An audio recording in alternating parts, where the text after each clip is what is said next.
Okay, hi everybody. Okay, so we are now halfway through the playtesting sessions, the 2 weeks between the alpha and the beta. And the idea behind it is that between those two things, you're meant to keep developing your games until your beta is basically like the feature complete version. What we mean by feature complete is that like between alpha and beta, you can add things to it, add levels, add characters, like whatever things you wanted to put into your game. The alpha shows, the basic idea of how this works, the mechanics, maybe one level. But if you had additional levels, if you had additional puzzles or things, you're meant to put those in between the alpha and beta. So that next week, whatever you've got is pretty much what your game should be in its final state. And then you spend the next little bit just polishing it up, fixing up little things, but not adding any really significant parts of gameplay that weren't there before. The reason being is that it's hard to know what to add if you haven't had a chance to play test it. So that's why this week is filled with playtest and update, playtest and update, playtest and update. And so that's kind of what we're talking about today, is the idea of how you go back and forth between playtesting and prototyping in order to try to arrive at some final version. And this, again, is an adaptation of a talk that we had been given by Teddy Lee. He's one of the co-founders of Cellar Door Games. They're the ones who have made games like Rogue Legacy 2, and another game called Full Meadow Furies. Anyway, so like what they did was they shared some of the insights they had as they produced their game in order to help you understand what you're going through right now, right? So today is really just it is the chance to give you some friendly advice as you're in the middle of your playtesting to kind of figure out, what are you doing with this and where should this all go? So we'll talk a little bit about the playtesting and prototyping phase. And at the end, we'll talk about the playtest report and what kind of stuff we want to hear from it, right? And so the way this course starts is, or the way this little section of the course starts is that you do your alpha, which is your first playable prototype. And then you playtest it last week, twice. Once in front of the Game Design Club and once in front of our friends from Ubisoft. And so the idea is, okay, so I guess once you do the playtesting, then that phase is done, and then you can move on to the next phase, right? But the idea of this is that in the real world, and as much as possible in this course, playtesting should never ever be done. All we're doing right now is we're like putting these opportunities, these playtesting situations in front of you so you can appreciate both the mechanism of how it works and also the benefits of what you get from it. So that after this, you're more motivated to set up your own playtest sessions, which hopefully you've done you set up at least one more for this week to kind of look at whatever changes you made from Ubisoft. And then, what final changes are you going to make for your beta version? And so this is the idea, is that it is a never-ending, it's a never-ending cycle, right? You make a prototype, you playtest it. Then you make some changes, make another prototype and playtest it. And then you make another prototype and playtest it. And when we say prototype, we're not saying make a full game from scratch. We're just saying that every time you make a modification, you change it in some way, it's like you're making a new game. And so you need to check to see if that new version works, right? This is not too different from the way you modify a program, right? If you have a program and it kind of works, you make some change to it.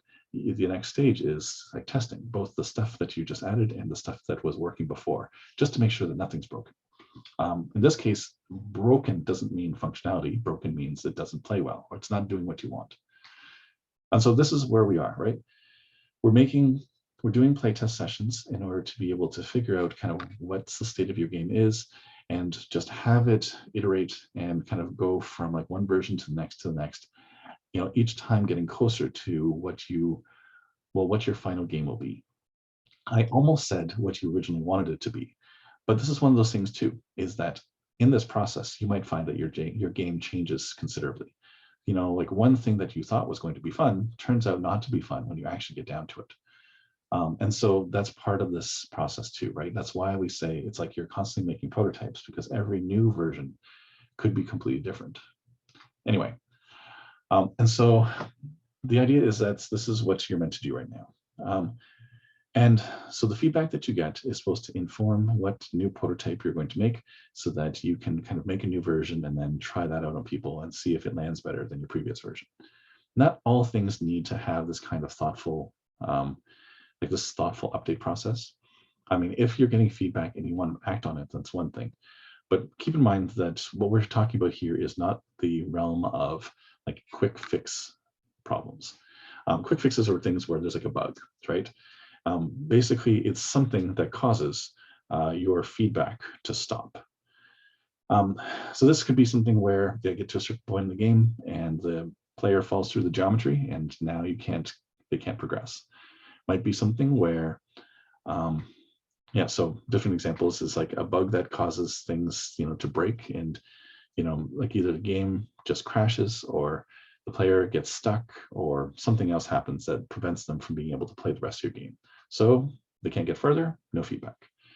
Other things, if they have difficulty even controlling your game, they don't quite know how to operate it, or while they're playing it, they keep on dying because you've made your game too hard. Again, feedback stops because they can't get any further, so they can't play the game.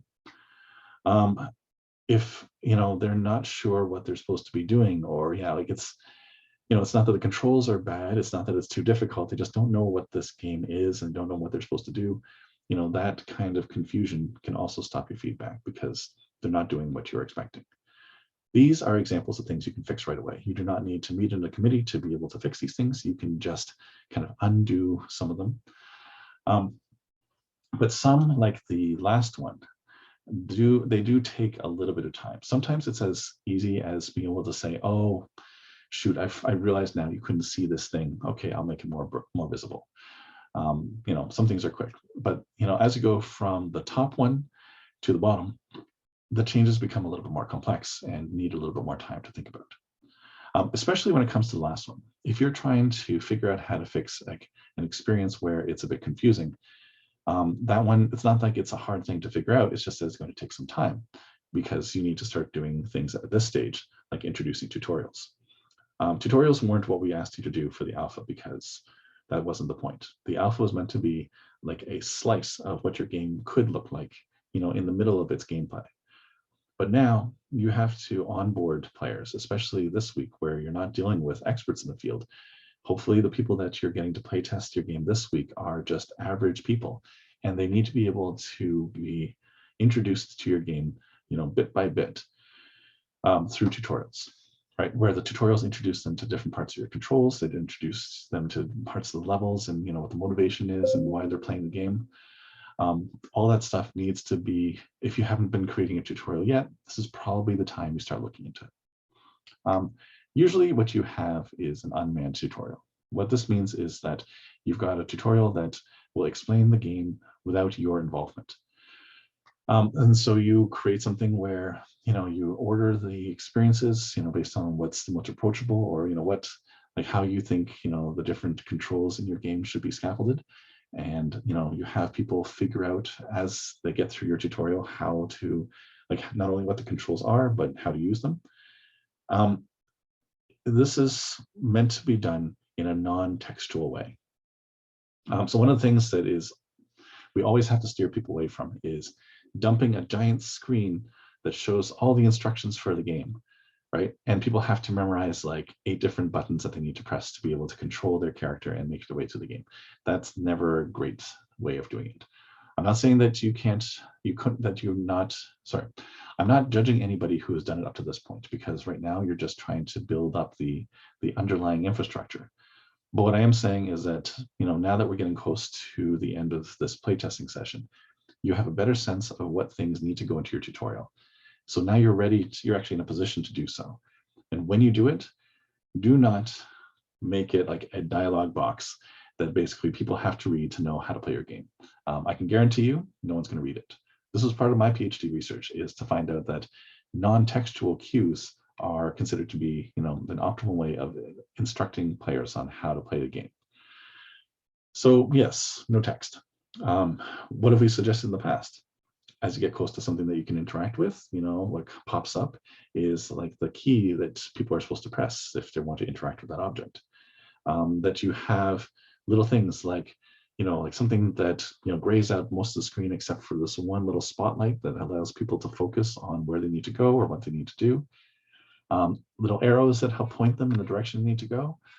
Things like, using light and using level design in order to funnel people towards their destination. There's all these things, but just please avoid using text to try to tell people what to do, right? Hopefully, if your level designs were made intuitively, they should know what the overall object is, and all your tutorial needs to do is just introduce them to the controls, right? That being said, if you're having trouble with this, if people are having difficulty, it is good to have a tutorial pitch. That's where you can jump in and just with a couple of sentences help describe what the game is about and what the controls are, in case they're having difficulty picking up on the non-textual cues that you've planted in your level. All right. Anyway, okay, so we're going to be joined by our guest shortly, but before I do that, let's just talk a couple of things about what you're doing. So Teddy Lee, the one who was helping with the sessions in the past, one of the things that he wanted to let people know about was that, if you're doing this, you should really make sure to be like taking notes, as you're, as you're doing your playtesting. His view was that it is better to be doing things with pens and paper, that while laptops are fine, there's a certain freedom in terms of being able to draw things and be able to connect things together that exists with paper that can't be done on laptops. This is, again, personal preference, but it's from somebody who's done this a lot, so I figured that I should mention it. There is a certain power to be found in having a medium that allows you to express yourself a little more. In practice, the playtesting would usually have some automatic logging, meaning that, people would be they would be recording your gameplay session. They would have like a webcam on your face while you play. They would have a bunch of things that are recorded, like how many times you died, where do you go? That would be great. It's not practical in this course, and it's also runs the risk of being able to record too much information. All right. Okay, so the next thing I'm going to mention is basically how to handle comments. But before I do, I'd actually like to make a quick little introduction. So all this stuff that I'm telling you right now, it's stuff that we've heard from people who have worked in the field and had to go and iterate on a design to try to make it reach some final state. And I could be just telling you all this stuff, but I figured that it would be more practical and more meaningful if I had somebody here who could actually help share some of these thoughts, to help you see that this is a real world issue. So for that, I would like to introduce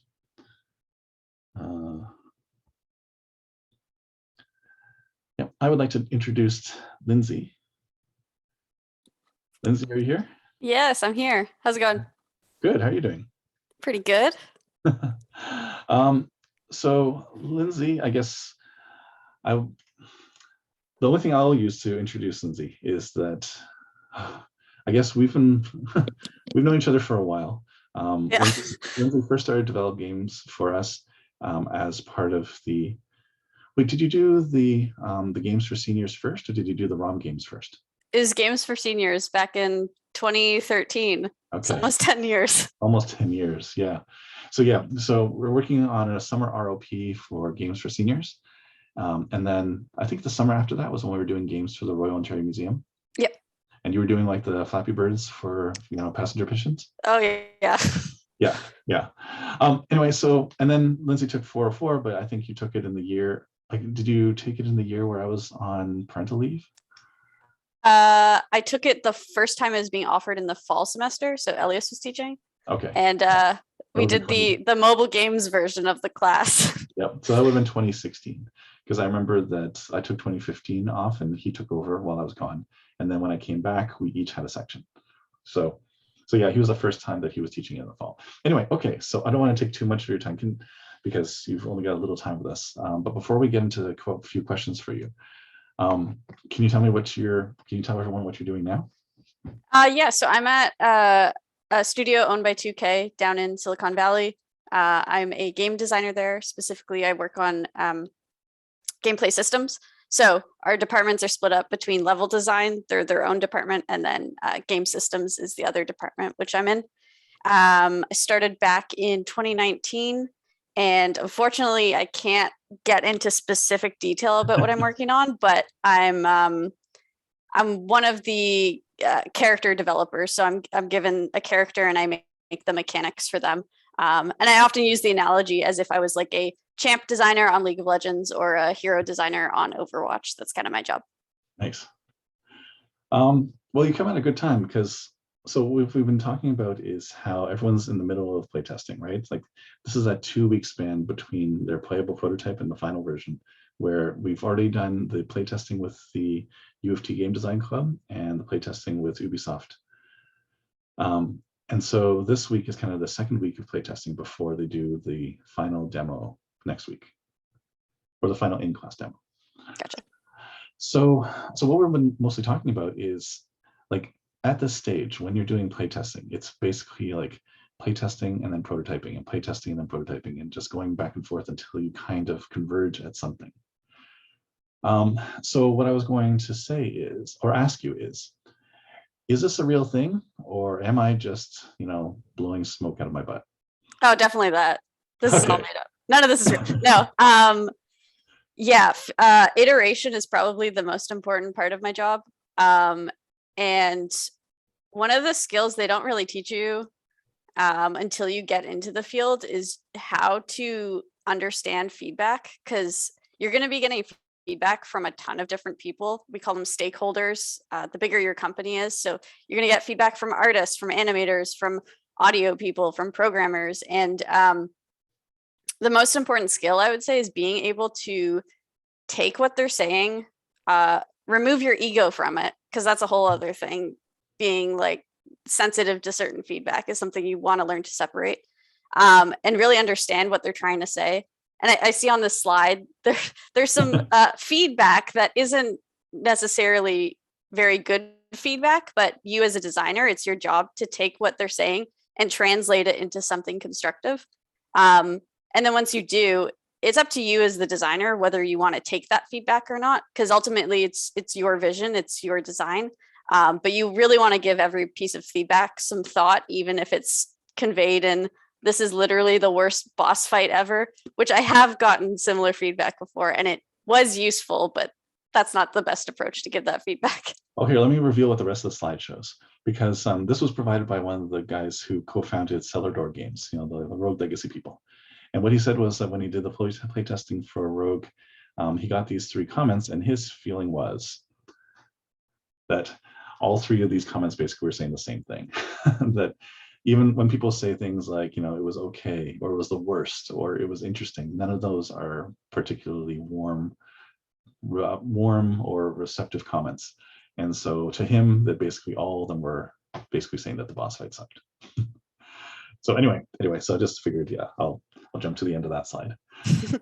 Well, I mean, okay, let me ask you this then. Like, is there an example recently where you were working on something and like you had to take things from where they started and where they ended, and like the journey in between them was like, basically what you ended up with was completely different from what you started with? Yeah. Very early on when I started, I was tasked with designing the kit of this character, and it was my first go at it. And basically, I was starting on him when we didn't really know what our game was. So it was very much in this experimental stage. And I'm working on him, and I gave him this like incredibly high jump that he can do, and it was really fun to play. And that made the level designers kind of angry, because they were like, well, now he can jump over like these really high buildings. That's unfair. That's unbalanced. So it forced them to define metrics for our game because of the way I was breaking it with this character that I made. All that to say, he started in this place where he was this very like agile character. And to this day, we're still iterating on him. He is completely different now.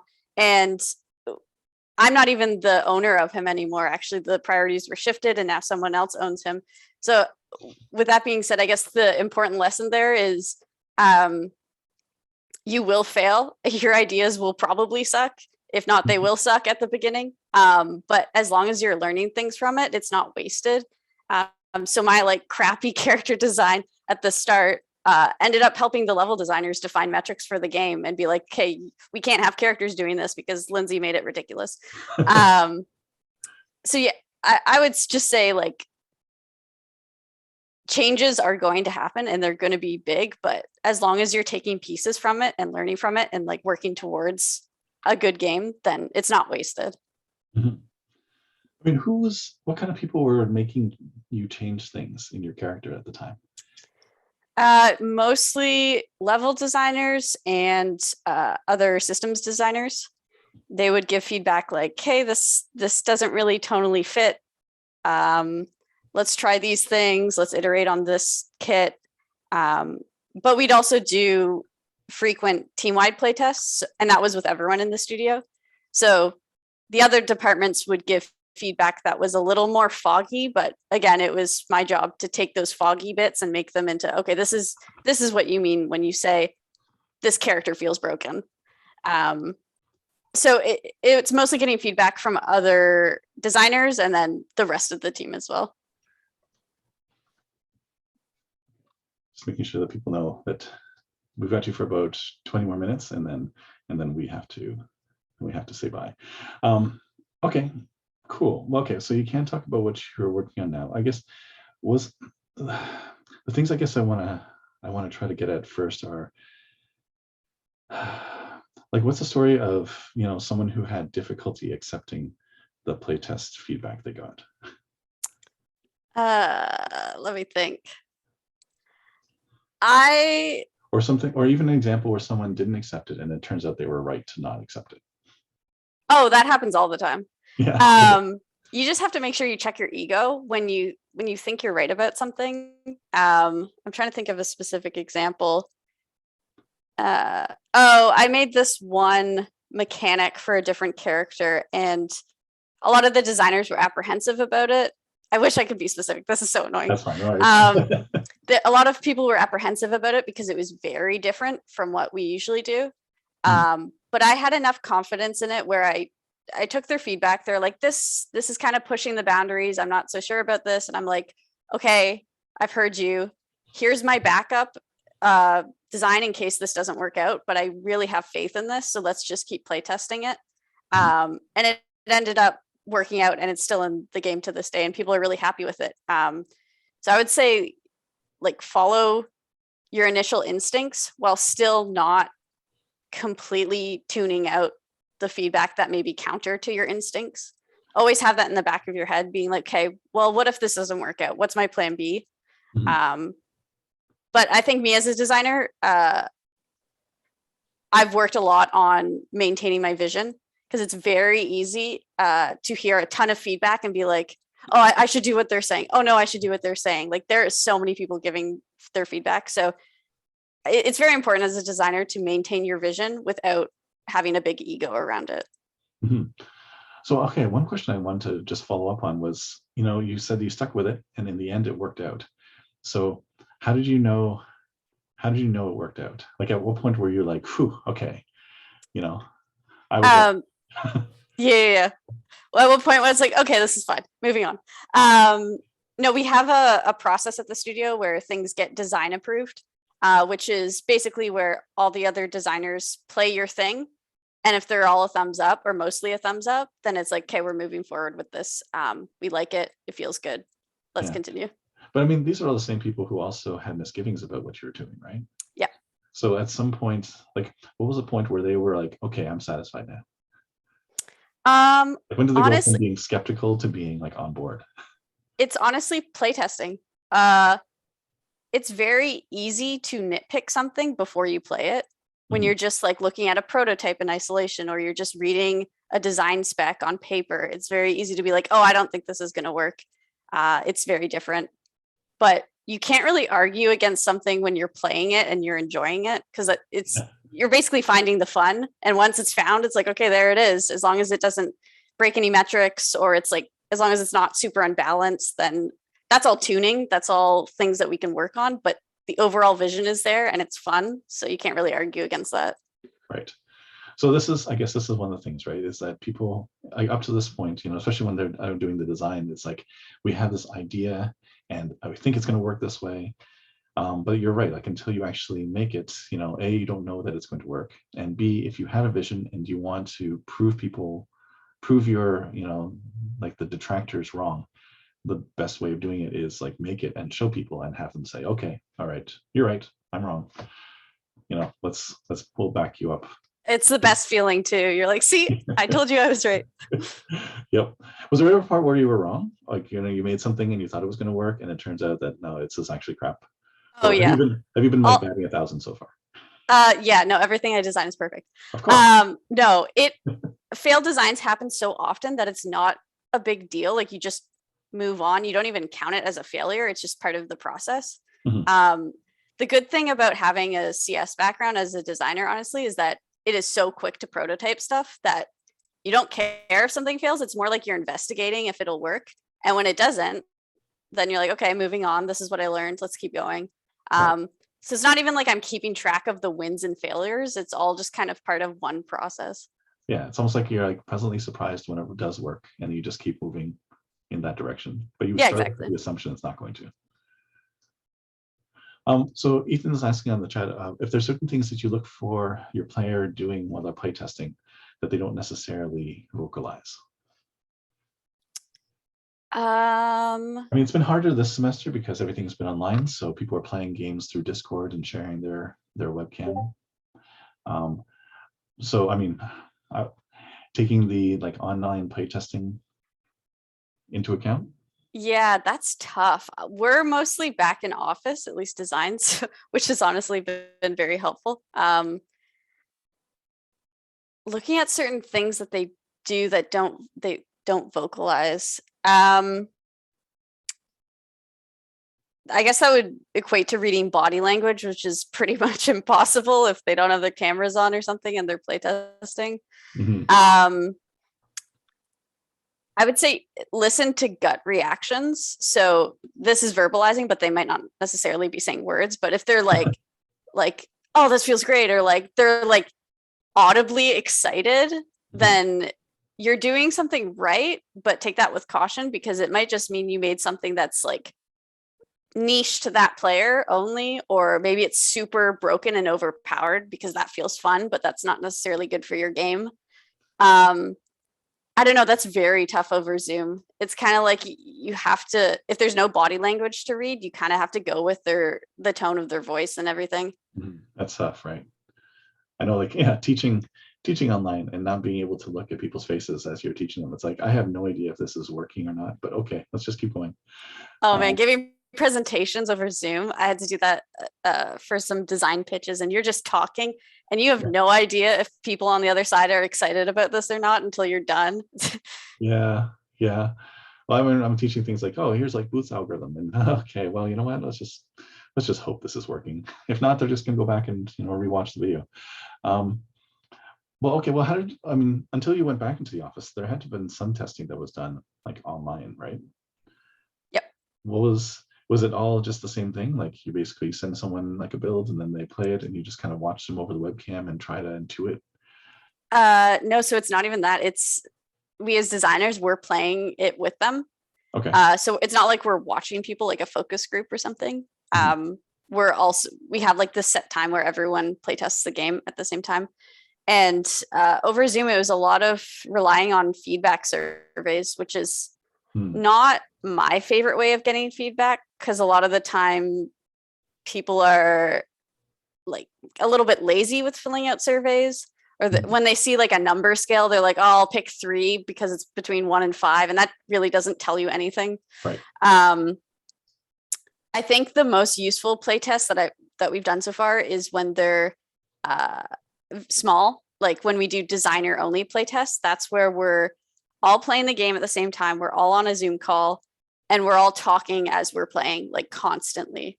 And then there's one person jotting down any kind of action items. I think those ones are way more helpful than everyone play the game and then fill out the survey. That's just like a personal preference. I haven't found the best feedback that comes from that. Yeah, I mean, we always thought that surveys give you some information, like when people have a chance to stop and think, but then it doesn't allow you to read what they're feeling at that moment, and things that they forget, don't make it into the survey. And so, so yeah, you're right. I mean, now that you're in person, you can do in-person playtesting. There's a lot more data you can gather by just like looking at the person and seeing their body language. Yeah, exactly. When you get the smack talking in office, then you're onto something.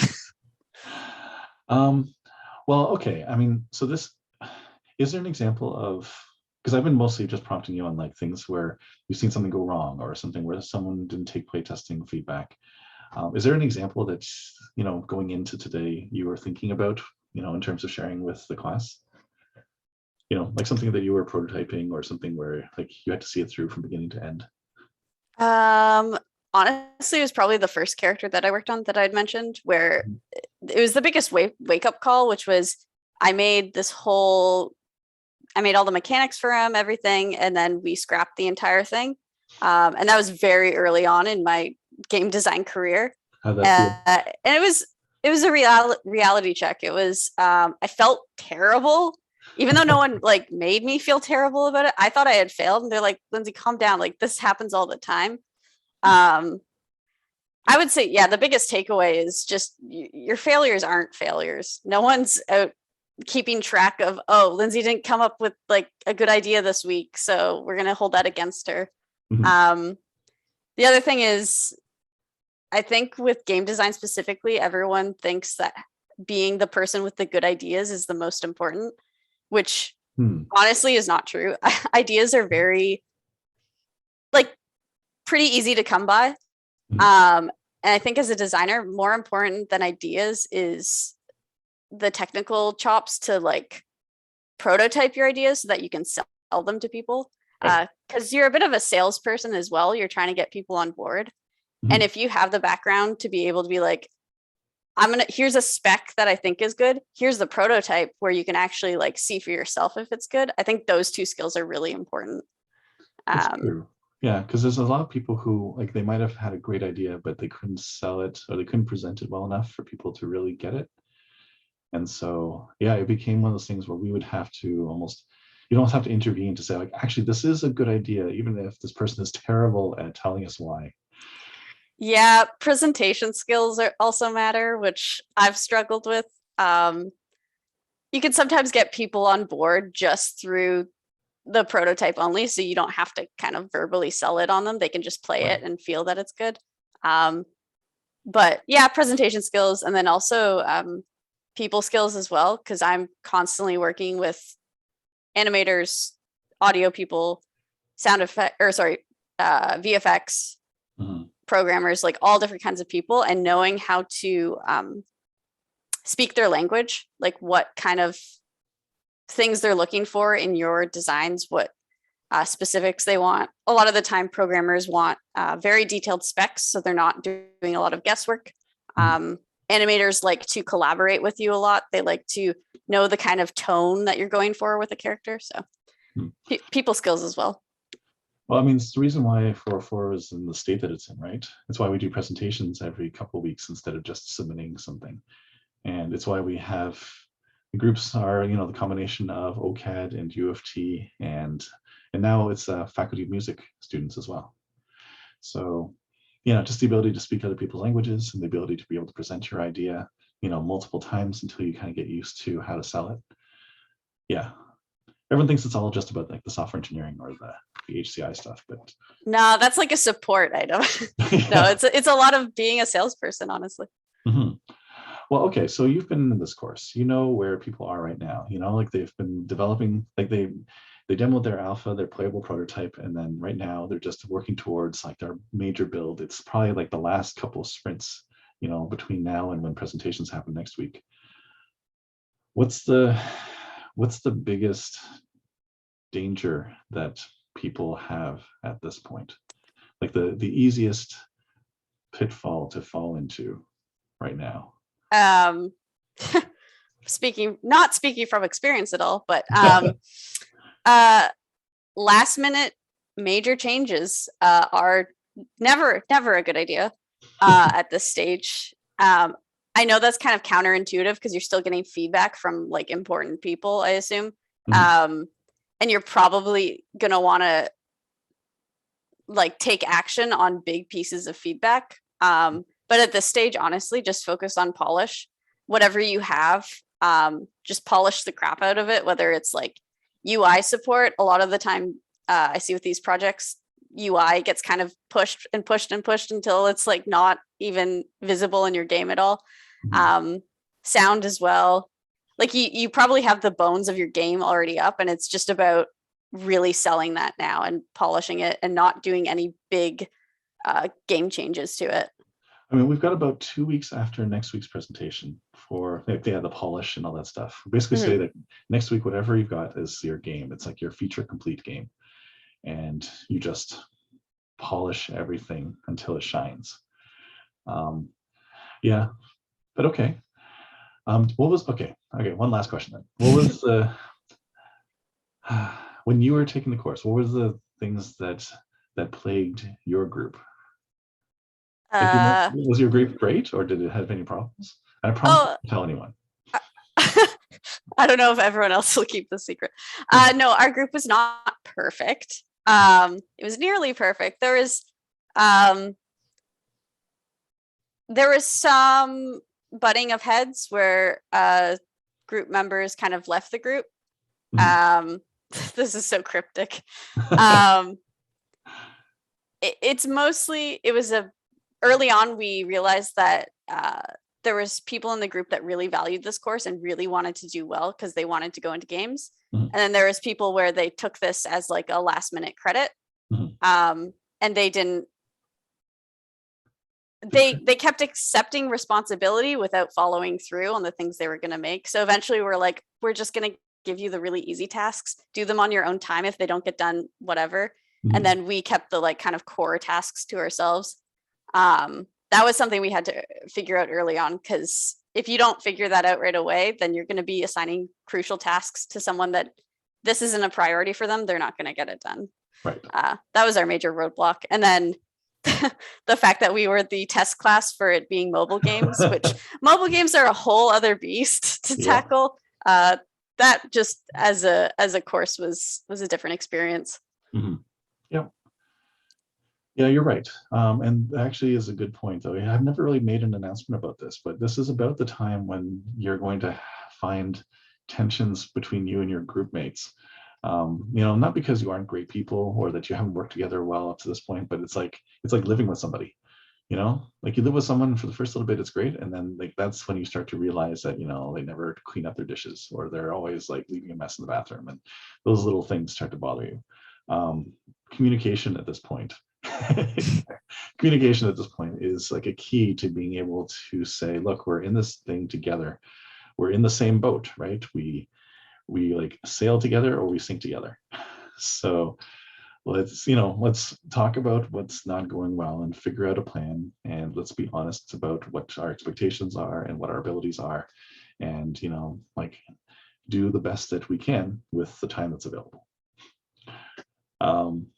Any last minute things? Because I know you've got to go soon, but is there any last minute things, like piece of advice you'd want to give, as somebody who's seen things?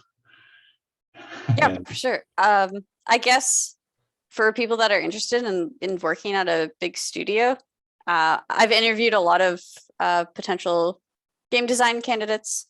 I guess my big piece of advice for that is nothing makes me say no to a candidate more often than seeing that they have a big ego and will be difficult to work with that regard.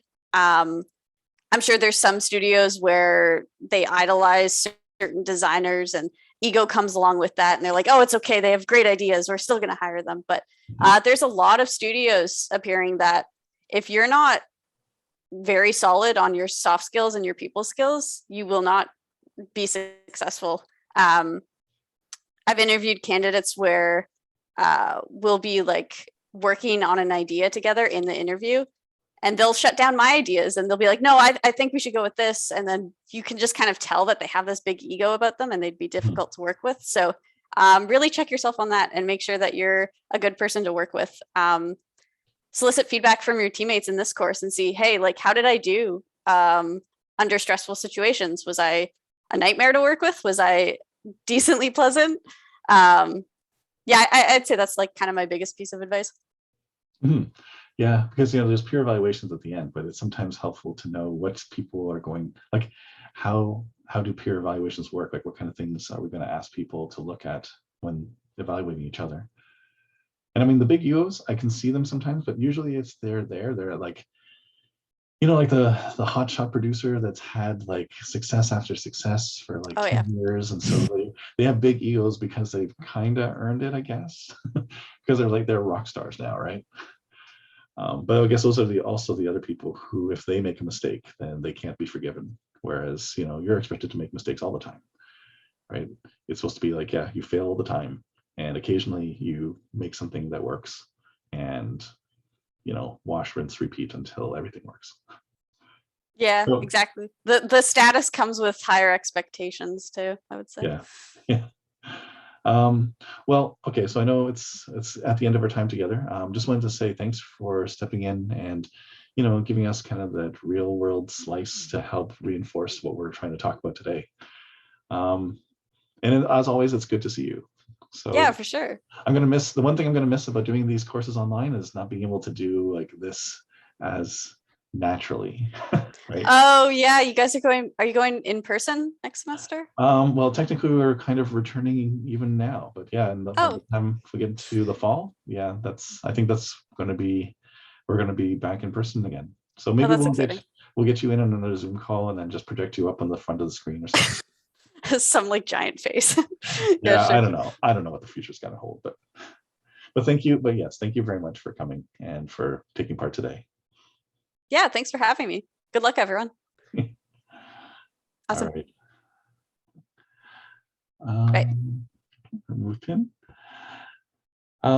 So the reason why I wanted to make sure that Lindsey came in is because she has been working in this stuff a lot, right? Just the idea of making something and then having to improve it and then having to just take prototype after prototype and put them out for people to see and then have them like knocked down. And the reason why I wanted you to hear this stuff is because one of the difficulties at this stage is being able to look at your game critically and be able to take the feedback you get and be able to say what needs to be done, right? And sometimes the hard truth of what needs to be done is that things need to be removed or something needs to be changed completely because it's just not working. And trying to fix it is like trying to heal a dying patient when it's like, sometimes you just need to let certain things go and focus on the ones that are going to make your game shine.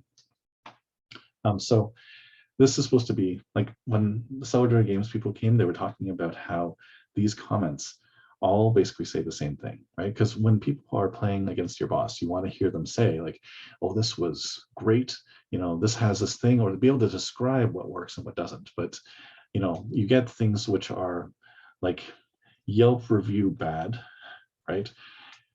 So things where it's like, this is the worst boss fight ever, or you get things that are just like lukewarm or uninformative. All those basically say the same thing in the way that, this isn't creating the experience that you would like. If this was working, you would be getting something, anything. Anyway, so where are we after this? Yeah, so this is the idea, right? If you've been getting comments where people are saying, oh, this was interesting, yeah, this was fine, this is okay, you just, be careful, right? Understand that the feedback that you're getting has to be interpreted. That people, when they're trying to describe things in ways that are being gentle, often do a disservice because they're not actually giving you the truth you need. You want people to be able to say, this needs to be fixed, this is broken, this is working, this is not. But often you won't be able to get that. Just like in any situation in real life, with any relationship with any person, there's what the person says, and then you have to look into that to say, like, okay, what do they mean by saying that, right? Like, what are they actually feeling that is coming out in the things that they say? You also have to consider that sometimes your playtesters don't know very much, right? So this is some of you have seen this before, the Dunning-Kruger effect, where people who don't know very much have this perception or this impression that they know a ton, and then they realize, oh, I really don't know anything. And so the more you know, eventually you get up to the point where you are actually an expert. But there's a point where you know very little, but you feel like you have an expertise because you read some article on Facebook about this topic. So this is all about, again, taking in the comments that you get and trying to figure out, like, is this something that I need to respond to, or is this something where it's an example of somebody not understanding kind of how the game works? So I don't take their comments seriously, but I have to look at the fact that they don't understand it and respond to that. So all this means is that not all feedback needs to be treated equally, and the things that you hear need to be interpreted to understand what the actual takeaway message is. It may not be exactly what they say. It may be like the fact that they think this indicates that you weren't conveying this idea properly. So what their impression isn't correct, but your approach still needs to respond to it.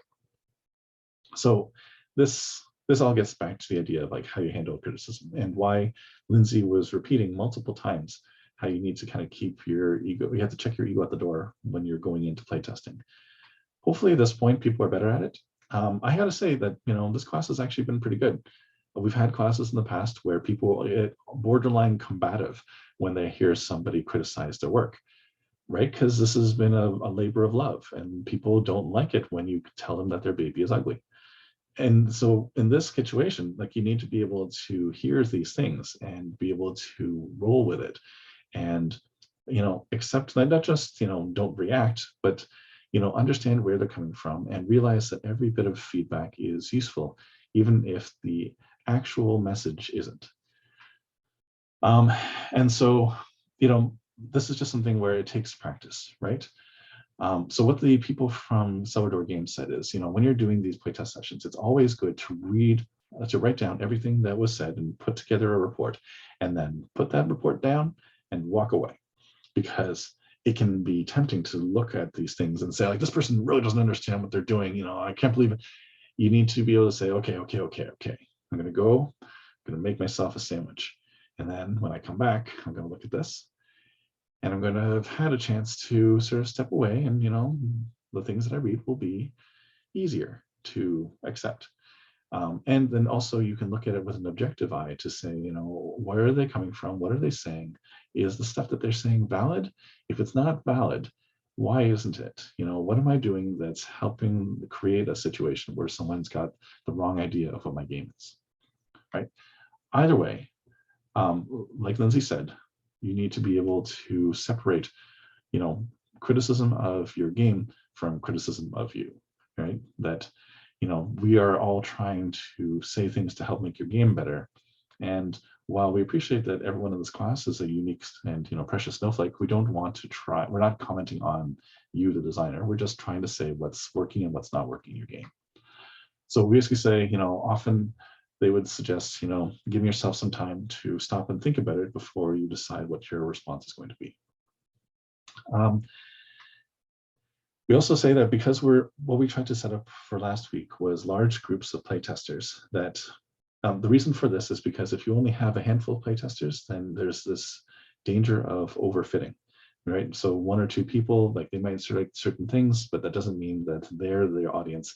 The audience is a larger group, like the average person who might play your game. And so this is why we gave you large groups, right? The Game Design Club, multiple people at Ubisoft, kind of should have been a little more, but hopefully, like, the next group you're doing is going to have enough people that no one person can sway the direction of your game, that these outliers are not going to have an overall effect on the overall takeaway from your playtesting. And so what they said was, this is where spreadsheet skills are incredibly helpful. Being able to pull out general trends, see what people on average said, right? This kind of stuff can help you really gauge, like through metrics, how your game's performing. The other thing is that while we say that your playtesting sessions need to be conducted like an experiment in that they need to be consistent across all your playtesters, you need to ask the same questions so you can pull out some sort of trends in the results. Unlike experiments, you can go back to the people who playtested your game and you can ask them questions. Like if someone gave you a comment and you think there's something really interesting in there, but you didn't quite get it, you could go back and say like, hey, you said this thing. I'm really curious as to what you were feeling. Can I ask you to elaborate? And that's fine. Right? It's not that as soon as they walk out the door, then now they're no longer part of your world and you can't touch them anymore.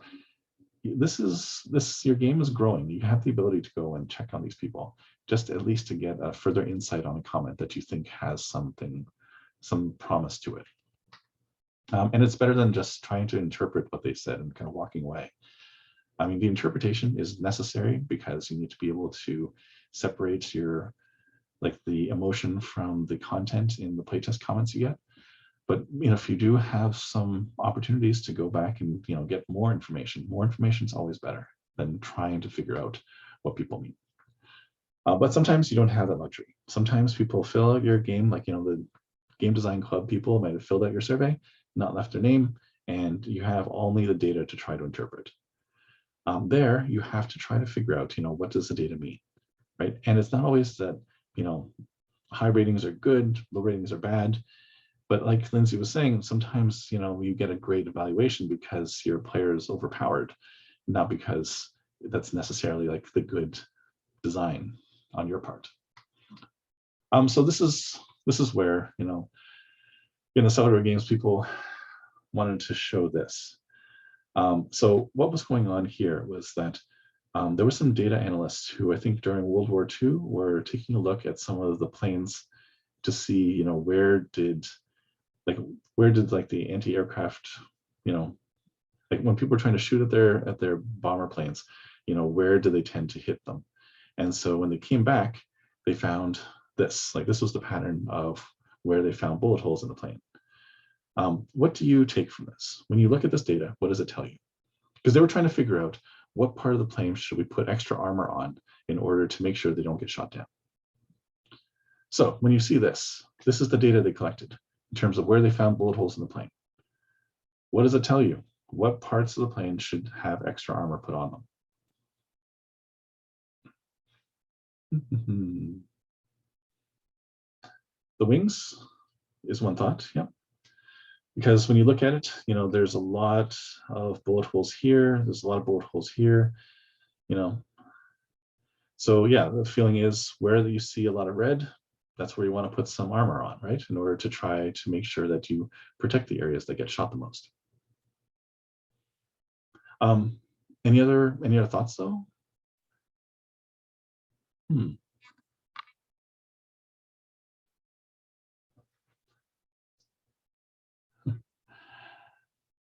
All right, so Andy's got an idea. He said, look, if these planes came back and they found bullet holes here, that means that those are the areas where the plane can get shot and still come back. What are the areas that can't get shot? These parts here, like the white parts, are the areas where any of the planes that got shot there didn't come back to get data collected, right?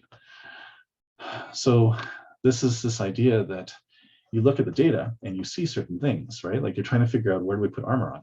And it says, well, the places where they're red, apparently those places are fine because you can get shot there and still come home. But I guess this is where maybe the engines were or something. But anyway, anywhere that gets shot in this part, those planes don't make it back.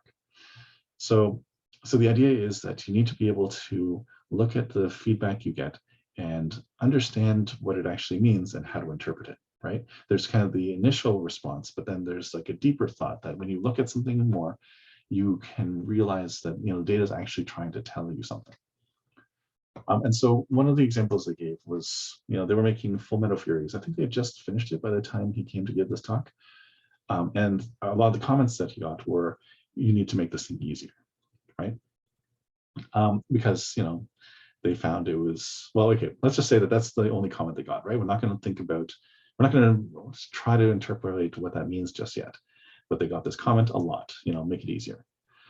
And so the temptation is we're going to make it easier, right? Let's just make it simpler. And what they found was, no, that wasn't actually the solution, because the solution is not to give people necessarily what they ask for. This is like people in our courses saying, I want more marks. It's like, okay, we could do that. But then, just because that's what you want doesn't mean that that's like the solution is to give you, like you say that you want X, and so we give you X. It's like, well, is there a way of getting you X by giving you something else like Y or Z? So what they were saying is, look, we can't be just making it easier. That's not actually the solution we're looking for. We need to figure out, what would make it easier. Like what kind of things could we do that help people like appreciate or enjoy the game, without just making it easier. So they were looking at things like, okay, well, we could just reduce the hit points on any particular enemy. We could, make it so that, the player gets like more ammo or, more power-ups or something like that. But then what they were trying to think was, we have to plan ahead to try to figure out what this is going to look like. When we make a small change, like making the bosses weaker, what are sort of the larger scale effects that can come, right? Maybe now that instead of having like a skill tree that's built up based on getting a certain number of points, your bosses are now easier, so people level up a lot faster, and they feel like, they're overpowered instead of feeling like the difficulty of the game scales up as the game progresses, right? So they have to think about, when you make a tiny change in something, like where does it go, right? What other things could it affect, right? This idea of these cascading changes, that one thing affects the next, which affects the next. And so when you're putting these things together, you just have to be mindful of this, to say, we can't always just give people what they want, not exactly in the state that they ask for it. We need to look at what they're saying and figure out what we need to do to respond to it. So what they were finding was, people were saying that the game was too hard. And was it? Well, yes, right? But was it actually too hard, or was the experience more like it was just too frustrating? And so what they found was that was actually the main problem. Not that it was hard, it was meant to be hard, but the fact that it was hard and frustrating was the thing that was difficult for them. So what they found was that, the game was divided up into these 5-minute stages. So it's kind of like a side-scrolling game where you had like a team of 4, and each of you had a particular attack style, and the 4 of you are supposed to work together to try to make your way through these various stages. So they found that the stages tended to take about 5 or 10 minutes, and they said that when a player died, they had to replay the whole stage again.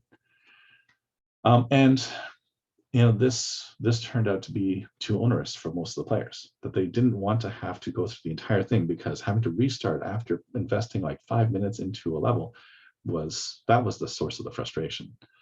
And so it wasn't that this thing just needed to be easier. I mean, they were saying that it needed to be easier because they couldn't get to the end and they felt like that was too hard. But really what the problem was getting to the end and having to replay the whole thing, and that feeling of repetition was the thing that caused things to be frustrating. So what did they do? How did they end up fixing this thing? Well, what they did was that they needed to try to address not how easy or hard it was, but how frustrating the experience of dying was, so that people wouldn't resent it so much. So they added a checkpoint system, right? And, they basically just said, after you get to a certain point, then there's like a checkpoint, so that you don't lose all the progress in your game. And that turned out to be everything, right? Suddenly they made this change, they added checkpoints, and now it wasn't that the game was any easier, because it was still the same game. It's just that they didn't experience the same level of frustration by losing all their progress. So this is what we mean. You're getting feedback right now that's going to be telling you certain things, and you have to be able to look at it and say, do we give them extra marks because they ask for them? Or in like a course setting, do we find ways of helping them understand the material better so that they can perform better on these assignments and then get the marks that they're looking for, right? If, as an instructor, giving people marks, just increasing everyone's mark by 10% isn't the solution, right? We're meant to say, look, like anything, a course is just like a level that people have to pass. What we can do is we can help people understand the level better so that they understand what they need to do and they can succeed, right? But just giving people marks is not the answer. So anyway, getting back to this idea, right, that we're doing playtesting in order to create these prototypes. And so what we say is, like, when you get feedback, you have to understand that some of the feedback is not actually true. It's what's called false feedback. They're saying something, but it's not true. What they're saying is more of a symptom of some underlying disease, and you need to target the disease, not the symptom. And so what they're finding was that, if they just made things easier because that's the response to things being too hard, then yeah, you're creating effects that aren't really then you're changing the experience instead of just like sticking with the experience and making the experience better. So what they ended up doing is they pivoted a little bit. They added checkpoints, and it's not like they knew that was the solution. They tried a bunch of things, but the checkpoints were kind of the most appropriate response to the actual problem that was causing people to make this comment, right? So the comment was a reflection of an underlying problem that they could address by putting in checkpoints. And it meant that they had to go back and remake some of these things because now they needed to be able to figure out, how do we put checkpoints in here? Do we put them in actual physical places? And then they said, well, you know what, we'll just jury rig it off the camera and this will be fine. So this is kind of what they do, right? It's just making prototype after prototype to be able to figure out what works, what doesn't. And like Lindsey was saying, most of the time, things that she produces, they don't work. And again, it's not that there's a sense of failure, you're not you're making all of these failed things. It's not that you have to have a perfect batting average where every time you go up to the plate, you hit something out of the park. It's that, no, you're supposed to keep failing. You make something, feel it and fails, make something, it fails, make something, it fails. That's basically research. No one goes into their master's or PhD knowing what they're going to be doing or knowing what their final product is going to be. They go in expecting failure, trying a bunch of things, and seeing what things actually work.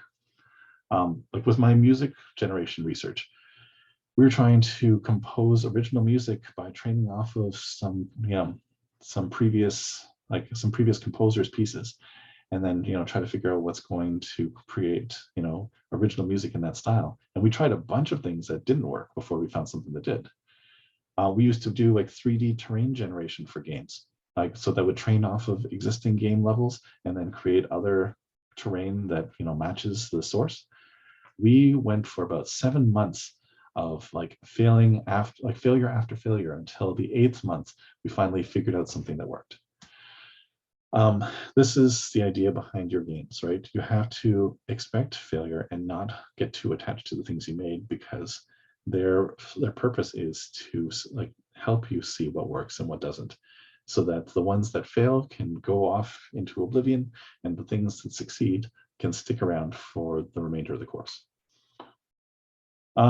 So this requires a certain set of skills, right? You have to be able to be open to various possibilities. You can't just, make one thing and now you're locked into it because you spent a couple hours making this, so you're not ever giving it up. The idea is that, sometimes it's not about saying okay, we have to choose this thing. How do we make this thing work? Sometimes you will overlook some solutions, which might be, maybe we don't work on this thing. Maybe this needs to go, and we're going to work on the other stuff instead. This gets into the idea of making hard choices. Could you take everything that you've put into your games so far, your contribution as one of 8 group members, and can you throw it out? Can you recognize that your work might need to be discarded for the good of the game, right? Is that something you're capable of doing? Because as Lindsey pointed out, that's not a personal thing. It's not saying that you or the work you did was somehow lacking in quality. It's just not helping the game. And that's no one's fault, right? It's just how things turned out. It's unfortunate, but it's not anyone's fault. Being able to pivot being able to say, okay, you know what, I know that things were going in this direction, but this thing is just not working. Let's switch it up a little bit and see how we can make this work. So in things like like you're making your typing game, and the idea is, you know what, we had an idea in our mind that this was going to be kind of like an endless runner sort of thing, but we're starting to find that it actually works better as like sort of like a QTE on Rails kind of game. You'd be able to like look at how things work and like what's working, what doesn't, what people are feeling about what they see, and then you can like bob and weave in order to try to respond to like where the winds are blowing you. As long as you don't forget what your game is about. Again, if you're like a typing game, taking out the typing is not a good thing because yours is a typing game. We had one in the past where it was a fishing game. So they were going to be using like these Joy-Cons to be able to go fishing. This is before they made like the Nintendo Labo. So they're going to use the Joy-Cons in order to go fishing and try to catch fish. Like, I know it's been done, right? But the idea of making a fishing game was appealing. But they were having some trouble because it was hard, right? It was hard making the fishing game work. So in the end, they decided, you know what, we're just going to change it from fishing to like a first-person shooter. And that was kind of the beginning of the end for that game, because the whole idea of why they were chosen was because they had a fishing mechanic, and that was unique. But as soon as they discarded that, then suddenly their fishing game, which was called Barely Fishing, by the way, was no longer unique and interesting. It was just another first-person shooter. And so the value of it, just the stock price for that game just plummeted. Anyway, so these are just things to keep in mind, right? You should be able to make certain changes while also staying true to kind of what the core of your game is meant to be. I know those things seem contradictory. They're not, but it's hard to say these things in general without, like, the advice becomes more specific as we talk about specific games. So yeah, so you basically rapidly prototype. You make something, throw it away, make something, throw it away. You're going to get so invested in something that if it doesn't work, you feel too attached to it to let it go. You have to be able to respond to feedback, look at how you can make little changes, see which ones are working, but be able to do it quick enough that it doesn't take you like a week to be able to put together a solution to a particular comment in your playtest. So the other example that they gave us was that, when they were trying to do this prototyping, they got a number of comments, things that they wanted to work on. So they had a bunch of things, like they had a combat system, status effects. This was all part of the first Rogue Legacy. Enemy AI, meta progress, UI, and a skill tree. When they were looking at this, they said, okay, we need to start making some prototypes. We need to respond to the things that we know need improving. What do we do? And so what they did was they created kind of like a tier system for what things deserve to be done first. So they saw the combat system was the central part of the game. If nothing else was there, they needed that to work. So they made like their first prototype, iterating through the different versions of the combat system to make sure that they got that polished. Even that required a certain amount of breakdown, right? You can't just polish the combat system. You need to be able to go into it and say, well, inside there's different tiers as well. Like there's a puzzle system that needs to be sorted out. They need to be able to figure out kind of like how to manage the mana that they've got. And they need to be able to work on like how to block other attacks.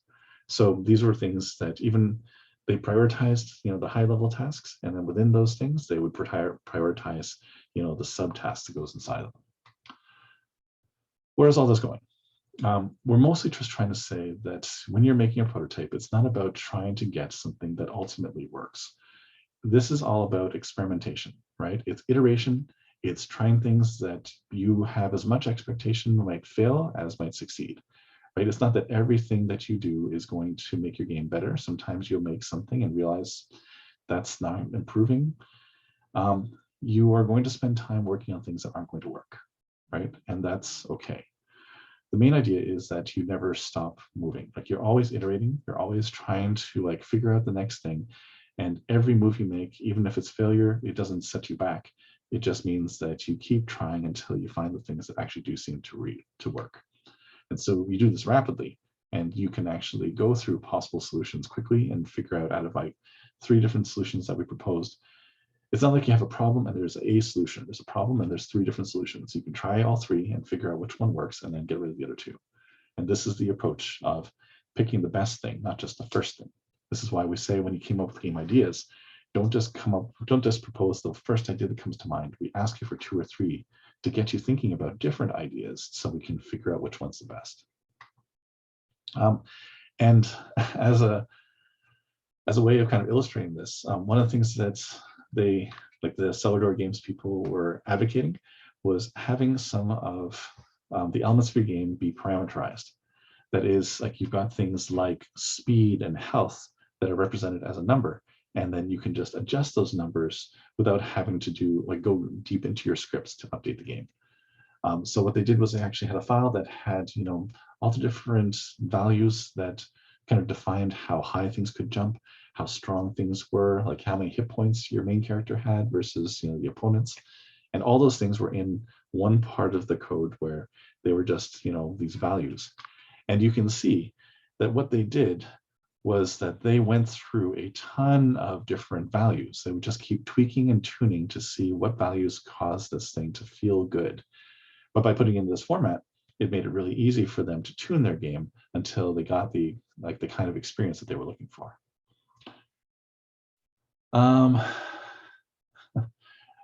So let's see. Just looking at the comments in the chat, I thought the core of our game was potions falling from the sky and being hard to avoid, but some playtesters commented that they would rather the potions were not falling from the sky randomly. But most of my group members disagreed. What should we do then? Also, the potions don't actually fall randomly. They fall a few steps away every few seconds. So this is one of those things where what I'd say is so the comments that I'm looking at in this text here is that some of the playtesters commented that they would rather the potions were not falling from the sky randomly. So what I would want to find out more of, and this is just what I'd ask, for the people who are observing the playtest, is what were they having issues with them falling from the sky? Was it that they come down and they can't see them and they just kind of they just descend and suddenly you've been hit by a potion? Or is it that, like, the randomness of it, that they want these things to be showing up at various places because they want an obstacle that they need to get over, they want to have a potion available to them. And I guess it's also the idea of, so what kind of effect do you want to create by having the potions drop randomly? Like, did you want it to be this thing where people could kind of see it coming and they needed to be able to avoid it? Or that they see it coming and they have to go after it? And so each of them has got like a different feel, right? If it's something like, like the Adrenarun game, where like their grenadiers have like these bombs that, as they come down, there's like the shadow in the ground that is going to be like the crater of the explosion, and you want to get out of there before you get hit. There's that idea that you could kind of communicate that there's something that's about to fall there, if that's the thing you need to avoid. If it's the thing that you want to get, then yeah, it might be something where you want to be able to see, like, oh, it's about to pop up there, and go after it. I think the original idea when we were looking at this, like the Fool's Run game, was that these things would, like, you would have sort of a higher level view, so you can actually see more of the environment. And so you'd be able to see these things come down and try to get away, because if it hits you, then now suddenly you're stuck being a chicken. This was before, when the idea of being a chicken was like a bad thing and you just wanted to unchicken yourself. But yeah, if you feel like things have changed a little bit to be more like you want the potions because you need them in order to be able to get past certain obstacles, then the idea of these things being more like power-ups, like things that appear that you are looking for, instead of not being able to predict their pattern or predict where they're going to arrive. That's not a bad thing to consider, right? Like, what kind of effect do you want? Is it something that you want to get? What other games have these things show up? Like where do power-ups show up in other games? Do they fall from the sky? That seems like something that happens for like a potion you want to avoid, as opposed to a potion you want to get. I can avoid it because I know the mechanism, but I think beginner players have a hard time avoiding it. Yeah, right. And so what I would say is, if it is something that they're meant to avoid, then having a call from the sky isn't bad. because there's some mechanisms that you can work around, like having the shadow be really prominent so that people know that this is coming, having the camera be a little bit further back so that you can see it coming down and you can try to avoid it as it gets close to the ground. But it seems like that's the thing. It seems like the randomness is the source of resentment, and not being able to know when this is coming so that you can get around it or avoid it. It kind of connects to what the cellar door games people said about things being too hard. Yeah, they said it was too hard, but it was more that they found it frustrating because they were having difficulty being able to get past these things, and the checkpoint system would have solved it. In this case, if they're like not liking the random drops, then what needs to be done is to make it seem like it's a little bit less random. Maybe there's certain places where these things show up and they kind of know to look to them if that's something they want to pick up. If it's something that they want to avoid, then giving them a lot more, communicating a lot more of what is happening, and like making the shadow on the ground so that they sense that something bad is about to happen there, and something like that. It seems like the act of having these things drop randomly isn't bad. It's just like communicating to people that this is bad. You want to avoid this. Here's how, and just being like giving them all of the information and the controls they need to be able to recognize that this is bad and make their way around it. It sounds like if they didn't like it, it's because they didn't recognize that things were coming and they couldn't get out of the way in time, and then next thing you know, they just got hit by a potion, or they perceived that they got hit by a potion. I would make the first level a little bit easy, like the beginning part easy, and then you can look at trying to make some things harder later. But if you're finding that people are finding it frustrating or they're not liking it, then you can either decide that you don't like to, it doesn't need to be like randomly dropped, or you can decide that you're going to try to make it clearer so that people they feel like they're being given like a fair chance at being able to avoid these potions. Yeah. Anyway, but this isn't as much me like saying specifically like this is the way of doing it, but like just drawing from what we've seen here today, right?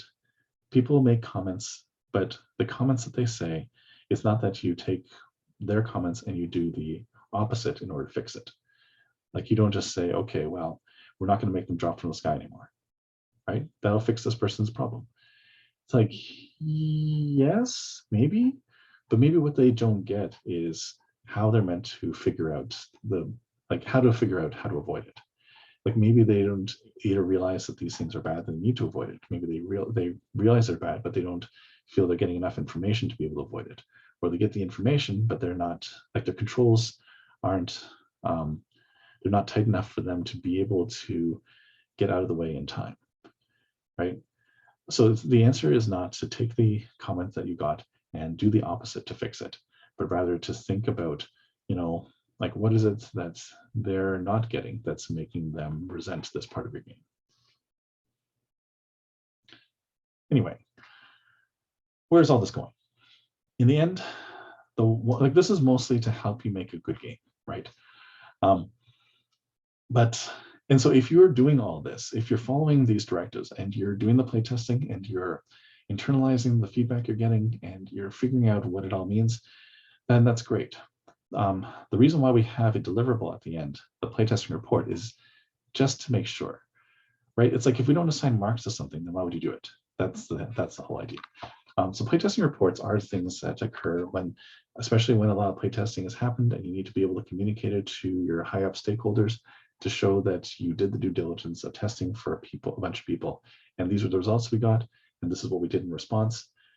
It's basically just in industry, it's meant to cover your back, to show that, any change we made was not made because we wanted to see this change done, but because it was informed by the data we collected. So yeah, you need to be able to say, I have looked at all of these people. They were the ones who gave me these results. Here's the demographic that we're interested in. The people who are in this demographic, they tended to rate this experience higher than this one. So we realized that this needed to be fixed. And these are the comments that we're making. And we came up with 3 different solutions that responded to their comments and tested those. And this is the one that responded, or this is the one that tested the best. So we're going with this. right? It's basically so that no one can criticize you. Everyone looks at the amount of work you did and how you backed up your choices with data in order to justify which direction you decided to take the game. This is what a playtesting report is meant to do. We're not asking you to do like the full, like what would have to happen in the real world is it would basically be like, we're trying to accomplish this one thing. So we did some initial play tests. We got these results. We investigated these different solutions. We found this one worked best. Yeah, that would be great. And we often want to see some of that. But a playtesting report in like a real life game would then take that down like 10 different levels. Like it would just be like playtest and prototype, playtest, prototype, on many iterations till it got to the final one. That's for companies that have months to do the playtesting. We have weeks. So what you're meant to do is to say, what data did you get from these 3 playtests? For each version, you say like, well, what is the version that we play tested for the UT Game Design Club? What was the version we play tested for Ubisoft?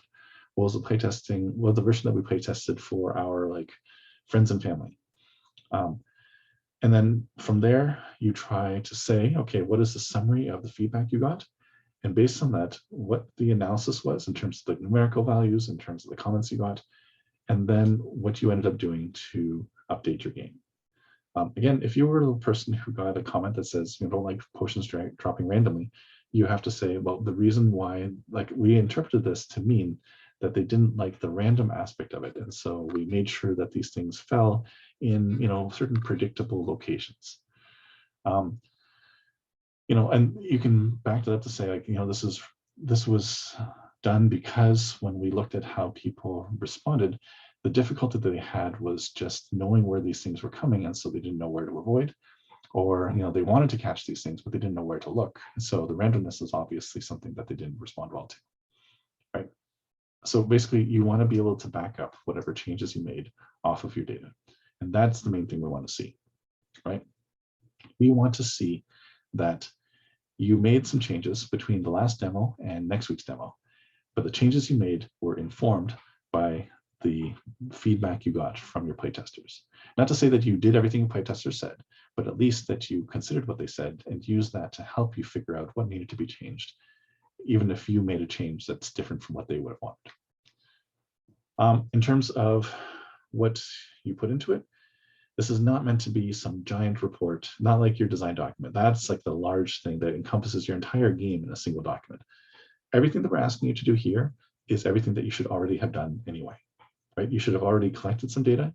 You should have already have kind of done some like sums across each column to figure out what things are working and what's not. You should have had a chance to talk to your group members about the results to figure out what needs to be changed. And then you would have put together some plan. All we're asking is just write it down, and give it to us so that you're not giving us anything more than what you would have generated anyway in just taking the results of your play test and figuring out what to do with it, right? So that's all we want to see. Don't write some like huge flowery report, just present to us, for each of these things. Like we had 3 versions of the game. The first version was what we presented in the alpha. The second version updated this thing. The third version updated this other thing. The first one we tested on the Game Design Club. And what we found was that they responded well to this thing. They didn't respond well to this. They gave us some comments that said that they didn't like this part of the game. And so what we did was we changed this part before we went to Ubisoft. Right? That's it. Just tell us that. Right? So keep it concise, just have everything just laid out, bup. Here's the first version, here's what we did. Oh yeah, here's what our testing results were, here's what we did. Here's our next version, here the results were, here's what we did. Do not give us giant pages of raw data. We do not want to see that. No one's going to read that. That's mostly just so that we're getting like this 20-page report and we're supposed to be impressed. Don't do it. We want to know that if we ask for it, you should have it. But we're mostly interested in what did the data tell you, not what did this person say for this particular question. So that's what we mean when we say, what do we care about? We want to just see that you actually did this process and that you got something out of it, and your game is better for having taken real people's feedback and use that to fix your game. This should be something where we find out what went on in your head. Like, did you find it was useful? Did you get something out of it? What did you learn, right? Making it so that we can see these results, in a way that's kind of clear and pretty upfront. If you wanted to try to show people stuff, don't make us hunt for the the takeaway. Don't bury the lead in any of your paragraphs. And tell us, like, in the case where someone gave you feedback, how did you use that and interpret it to come up with the results? Again, it's not like some huge essay where you have to start writing, this giant diatribe of why, these power-ups are better than others. Just tell us how what they said made you make some changes that hopefully made things better. All right. So anyway, that's it. This is just basically like a coaching session in the middle of your playtesting, just to help you look at what you're doing and figure out how to get the most out of it. Teddy's not here, but I want to thank him for his contributions, because he was able to share some of the experiences that he had while he was making these games, to try to help you understand where playtesting lies in the scope of making your game better. And thanks to Lindsey for coming by and sharing her experiences as well. Yeah, so that's it for me. Those are the main messages I wanted to try to transmit today. Does anyone have any questions before we sign off for the day? Like, anything else that you want to ask about your games, that wasn't completely covered by what we're talking about? Actually, you know what? I'm going to stop recording, and then we can take a few minutes to ask these questions so that it's not part of our recording for the week. All right, so I'm going to stop recording here. And I guess, yeah, next time we see each other, we'll be in person on Thursday if you want to come by.